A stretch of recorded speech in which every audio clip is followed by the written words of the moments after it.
नमस्कार, आप देख रहे हैं सत्ता की परख। सुप्रीम कोर्ट ने जो अधिकार दिल्ली की केजरीवाल सरकार को दिए थे, उन्हें एक अध्यादेश के जरिए केंद्र सरकार ने पलट दिया था। तो वहीं दिल्ली अध्यादेश को विधेयक के रूप में पारित करने के लिए लोकसभा में गृह मंत्री अमित शाह ने विधेयक पेश किया और उस पर चर्चा हुई। 11 दिन के लंबे गतिरोध के बाद लोकसभा में चर्चा शुरू हो गई है। दिल्ली के बारे में कानून बनाने का अधिकार हर हाल में केंद्र सरकार को है।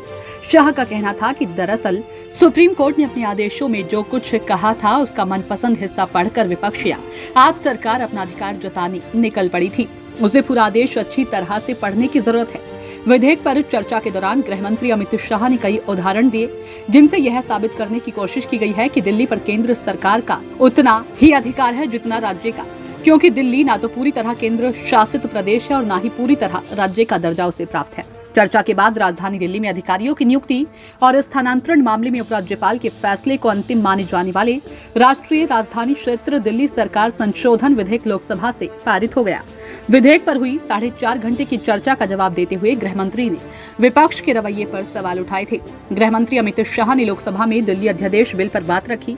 लोकसभा में दिल्ली अध्यादेश बिल पर बात रखते हुए शाह ने कहा, 2015 में दिल्ली में जिस दल की सरकार आई, उसका मकसद सेवा करना नहीं, झगड़ा करना था।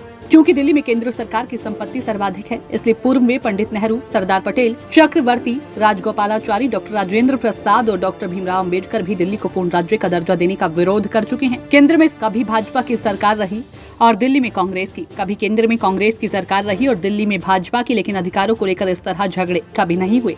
दरअसल जब से दिल्ली में आप पार्टी की सरकार आई है, तभी से सरकारों के बीच अधिकारों के झगड़े बढ़ गए हैं। गृह मंत्री ने दिल्ली के मुख्यमंत्री अरविंद केजरीवाल का बिना नाम लिए कहा कि आप पार्टी की सरकार सेवा की बजाय झगड़ों में ज्यादा भरोसा करती रही है।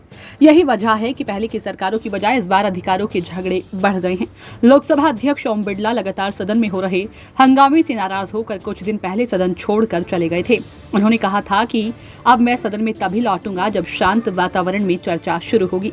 कांग्रेस के लोकसभा विपक्ष के नेता अधीर रंजन चौधरी ने आसन पर बैठे कार्यकारी अध्यक्ष से स्पीकर के बारे में पूछा और कहा कि वे हमारे आदरणीय हैं, हमारे रक्षक हैं। अब सदन सुचारू रूप से चल रहा है, इसलिए उनसे कहिए कि वे वापस अपनी जिम्मेदारी संभाले। इसके बाद स्पीकर ओम बिरला आसन पर लौट आए और सदन में चर्चा चलती रही। कोई हंगामा नहीं हुआ। चर्चा के बाद लोकसभा में बिल पारित हो गया है। इसके बाद यह राज्यसभा में पेश किया जाएगा, जिस पर चर्चा होगी। देखिए सत्ता की परख के लिए हर्ष सिंह की रिपोर्ट।